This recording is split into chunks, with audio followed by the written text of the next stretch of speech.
와, 요새 취업이다, 이직이다, 모든 게 다 힘듭니다. 다들 그 좌절감 있잖아요. 많이 경험하고 계실 거예요. 전에는 학벌이라도 좋고 성적 좋은 소위 엄친아들이라도 쉽게 쉽게 취업하는 모습을 보기라도 했는데 요즘은 그런 모습조차 쉽게 보기가 힘들어요.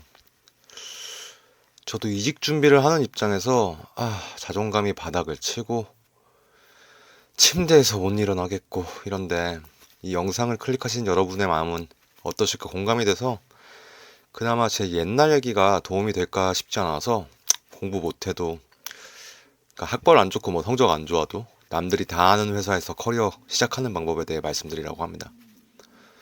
저도 3월부터 한 3개월 됐네요. 이직 준비 시작했는데 원서도 한 100군데 200군데는 쓴 것 같고 면접도 한 50번은 이미 본 것 같아요. 심지어 한 2주 전에는 회사에서 먼저 입사 제의를 해놓고 그리고 면접도 한 7번 봤어요. 한 2달 동안. 근데 그래놓고 채용을 취소해버리니까 진짜 멘붕 왔습니다.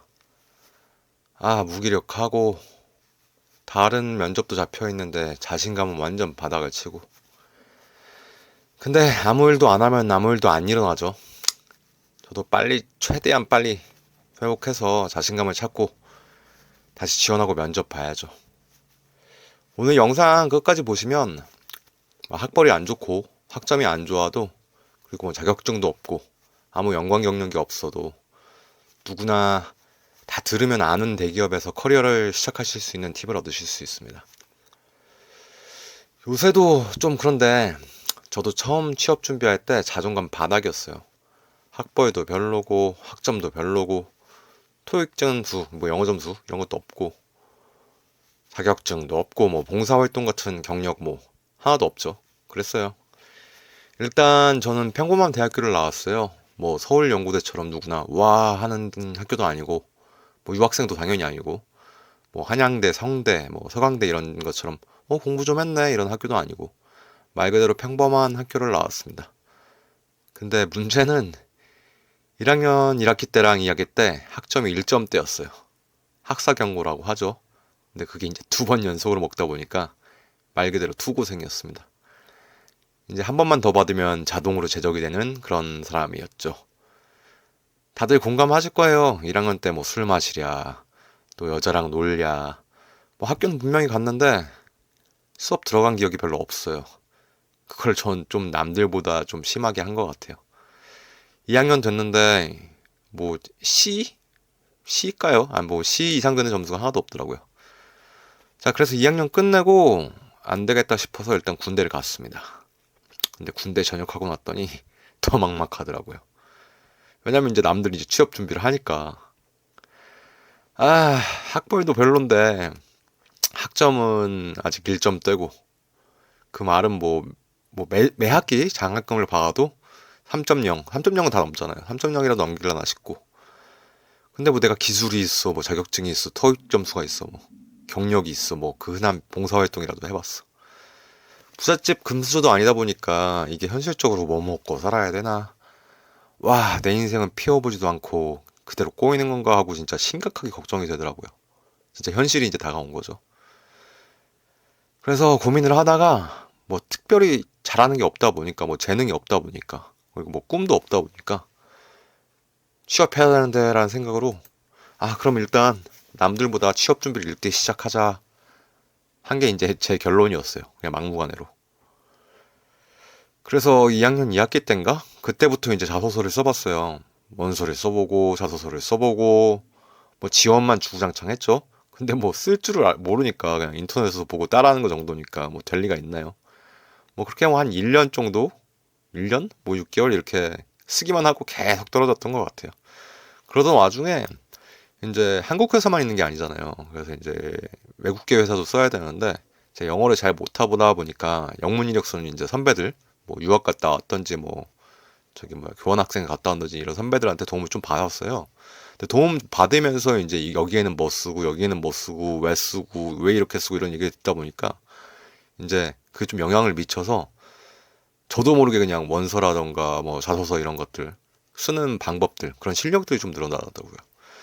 그렇게 주구장창 쓰다가 진짜 말도 안 되게 한 3학년 1학기 때 그 방학 때죠. 미상공회의소 암참이라는 곳에 인턴으로 합격이 돼요. 뭐 말이 인턴이지 알바예요. 시키는 거 다 하는, 뭐 드라마에 나오는 것처럼 뭐 그때는 커피도 타고 복사도 하고 뭐 서류 갖다 달라는 거 갖다 주고 그런 거 했는데, 여튼간에 일단 말이라도 인턴이니까 그게 돼요. 그래서 그렇게 3학년 1학기를 보내게 돼요. 와, 그래도 재밌는 경험이었어요. 회사가 어떻게 돌아가고 시키는 거 하고.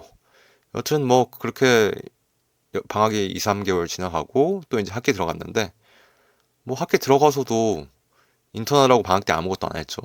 또 학기 때 성적 올리느라고 뭐 딴 거 할 틈도 없죠. 워낙 학점이 안 좋으니까. 그래서 하다가 다음 방학 됐을 때, 방학 되기 전이에요. 다시 인턴 지원을 하게 됩니다. 근데 재밌는 게, 한번 인턴, 그러니까 뭐 알바죠 사실. 그 경험을 하고 나니까 다음번은 훨씬 쉽게 되더라고요. 그래서 3학년 2학기 겨울방학 때는 SK CNC라는 곳에서, 그리고 이제 4학년 1학기 때는 나이키 썸머 인턴을 하게 됩니다. 기억이 나는 게 둘 다 면접 볼 때 그 전에 했던 인턴 경험에 대해서만 질문을 했던 것 같아요. 뭐 성적 이런 거보다 그 경험 때 뭐 했냐 이런 식으로. 그러니까 하나가 되니까 다음 것들이 뚫뚫 뚫리더라고요. 인턴을 하는 동안에는 알다시피 취직이라는 게 너무 절박하니까 진짜 말 그대로 시키는 거 빨리빨리 정확하게 하는 거에 집중했어요. 남들보다 먼저 나오고, 진짜 회사에서 보면은 모르는 사람들한테도 인사 꼬박꼬박 하고, 아마 저기 뭐야 일하시는 분들, 그 뭐야 직원분들 말고 뭐 청소하시는 분들 이런 분들 있잖아요. 그런 분들한테도 인사 꼬박꼬박 진짜 힘차게 했던 것 같아요. 특별한 게 한 거 아니라, 여러분 미생이라는 드라마 아세요? 옛날 드라마인데 한번 꼭 보세요. 거기 나오는 신입사원처럼 살았어요. 그냥 인사 잘하고 시키는 거 빠듯빠듯하게 하고. 그러다가 보니까 이제 나이키 인턴하고 있을 때 진짜 인생은 운칠기삼인 게, 우연히 신입사원을 뽑았어요. 원래 외국계 신입사원 잘 안 뽑아잖아요. 근데 할 생각이 있냐고 저한테 물어보더라고요. 뭐 제가 일을 잘한 게 아니고 그냥 빠듯빠듯해 보이니까. 그래서 그게 인연이 돼서 저는 17년 동안 누가 들어도 다 아는 글로벌 기업에서 한 그 4개 정도 되죠. 거기서 일을 하게 됩니다. 뭐 이 직무 저 직무도 하고, 또 한국에서뿐만 아니라 꿈이 이제 외국 나가서 이제 일해보는 거였어요. 그래서 이제 상하이에서 한 5년 정도 일도 해봐요. 그러면서 이제 지금까지 살아왔죠. 제 20, 30대를 꽉 채워왔죠. 보시는 것처럼 저도 가진 게 아무것도 없던 사람이었는데, 저는 여러분도 할 수 있다고 봅니다. 그냥 스펙도 없는, 성적도 안 좋은 그런 평범한 대학생이었는데, 일단 제가 한 건 아무것도 안 하면 아무것도 안 일어나니까 일단 들이대고 보자, 이렇게 시작을 했던 것 같아요. 여러분도 할 수 있습니다. 뭐 제가 도움이 되는 얘기들, 뭐 오늘 얘기는 막 엄청 디테일한 얘기는 아니지만 취업이든 이직이든 도움이 되는 얘기들 이제 계속 공유할 거니까요. 꼭 구독, 좋아요 눌러주시고요. 재밌게 봐주셨으면 감사합니다. 다음 영상에서 또, 다음 영상에는 뭐 아마 더 디테일한 얘기 들려드릴게요. 감사합니다.